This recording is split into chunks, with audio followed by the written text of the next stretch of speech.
Okay, this can be a reading for the collective. Let's see what messages you guys have for the day. Okay, so we have answering the call. Okay. Let me see what it says in the book. I tell you guys this all the time, though, so I'm not surprised this just came out. That a lot of you guys have gifts, okay? And like you have your spirit guides are trying to call you into that. It says, you've been called. If you've been waiting for your life to shift, the waiting is over. Your true and authentic life is happening. If you've been hoping for a sign, this is it. Right now, your spirit guides, ancestors, and the loved ones who have passed on are sending you messages, love, and healing. You have been called. A gateway is opening for communication from the spiritual realms. Now and in the days ahead, signs from spirit will be around you. Watch for them. And then it says, the native people look to the clouds, the winds, the movement of animals to discern the secret messages from the Creator. In native traditions, life is ruled by signs. Right now, your spirit helpers are telling you that this is your time. The waiting is over. Sometimes we spend so much time waiting for life to happen that we miss the joy in the moment.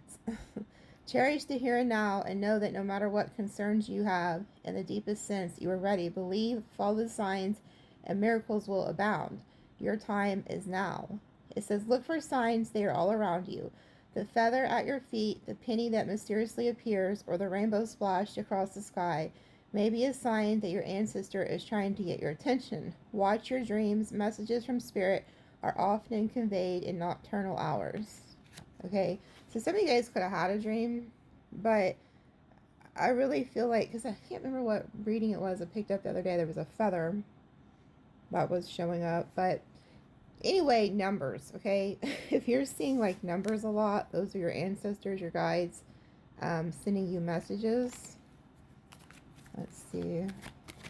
And I always tell you guys to pay attention to like animals, birds, even insects. A lot of people would just rather kill an insect, but you shouldn't. So like spiders, if you have a spider show up, that means you have like money coming. You have good karma too, because they have 8 legs. So there's something that you're supposed to build or create, or like I said, there's some type of a blessing coming to you. So don't go off killing them. I know a lot of people, and if they are poisonous or whatever, just put them outside, catch them and put them back out. Okay, it says, let go, say yes to life. Be daring. Dance to your heart's desire and let your wings fly. Cast aside conventions and restrictions. Tune into the rhythm of life. Laugh, explore. Go beyond your predictable behavior. Sometimes life is messy and chaotic, but that's okay. Leave the dishes, run outside, and the sprinklers. It says, your spirit guides want you to know you don't always have to meet the expectation of others. You are here to explore, expand, and step into extraordinary self. Of course, there are times to live an ordinary life, but those times are joyously fling to your arms, heaven, and dance. Choose life on your terms. Clear out mental and emotional clutter. Move beyond those situations that you have outgrown. Don't accept the rules you've placed on yourself or that others have placed on you. This is your time. Don't delay listening to the rhythm of your heart. Follow your dreams. Okay? So again, there's like, it talks about being called and then not, pretty much like not needing to fit into a box. Okay? So take with that what you will. Spirit could be calling you to do something that's non-conventional, and maybe your whole life people want to put you in a box and tell you that this is the way things work, and Spirit's like, nope, let me, show you another way. But that's how God works. It's like his ways are not our ways. His time is not our time either, and that could be frustrating as a human. We want things done in our time, and God's like, no, you're gonna wait for my time. Okay, so what other messages?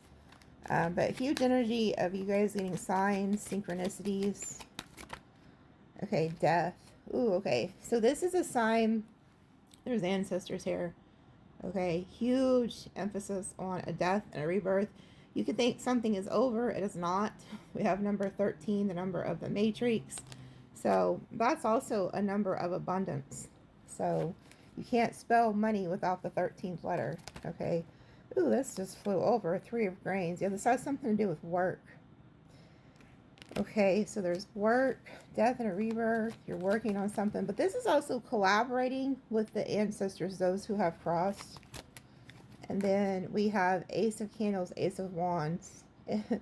It says, when the Lord saw, let me help, I have to read it closer. When the Lord saw that he had gone over to look, God called him from within the bush, Moses, Moses. And Moses said, here I am. Okay, so it's kind of like a lot of you guys are going to be getting like, there's some type of inspiration. The Ace of Wands is creating something new, some type of new passionate beginning.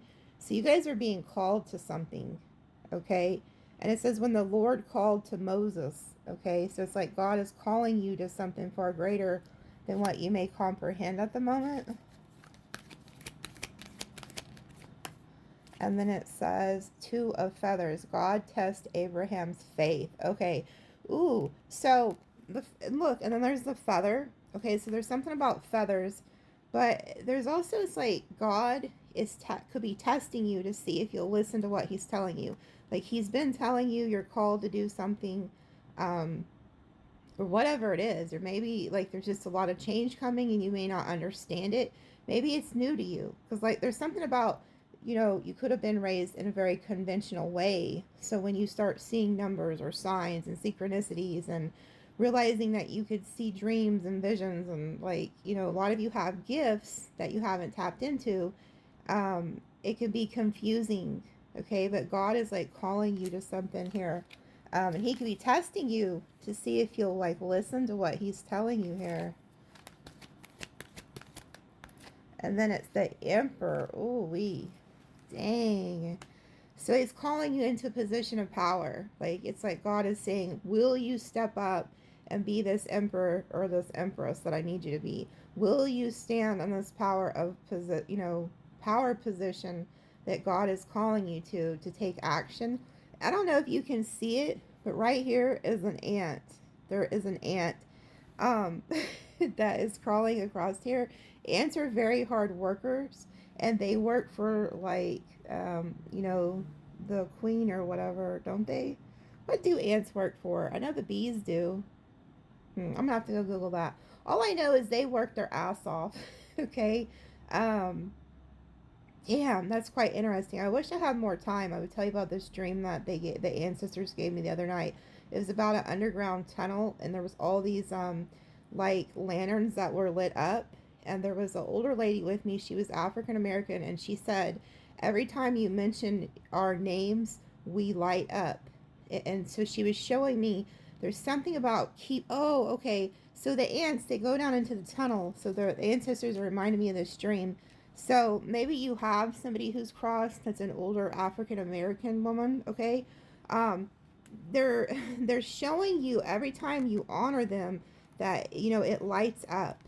So it's like there is a need to work with like God, but also don't forget your bloodline. Don't forget your ancestors, okay? That could be the test. And then look, the Queen of Feathers, the Queen of Swords. So, and then we have 13 again. So there could be somebody that you mirror, and God could be like putting you in somebody's life to speak some type of truth to somebody, okay? To like help them understand something. And then it says the Seven of Feathers, okay? Maybe, like I said, you see how like this man's blinded, okay? There's something about you could be being sent to somebody to help them see something from a different perspective, okay? You're also a seer, so that's probably one of your main gifts, is that you can see things that other people can't, okay? Seers are those who can see in the dark. They don't need their actual eyesight, natural eyesight, to see things. They can just see it in the spirit, so that could be like one of your gifts. But there's somebody here who is helping you. And it says, may you be blessed for good judgment, for keeping me from bloodshed this day, and from avenging myself with my own hands. Yeah, so this Queen of Swords is like helping this Emperor realize something, okay? Maybe even help, like is teaching this person like to learn about like deception and see people for who they are. But you have spiritual gifts, okay? And God wants to like unblind that so that you can see it for yourself, okay? Love you guys.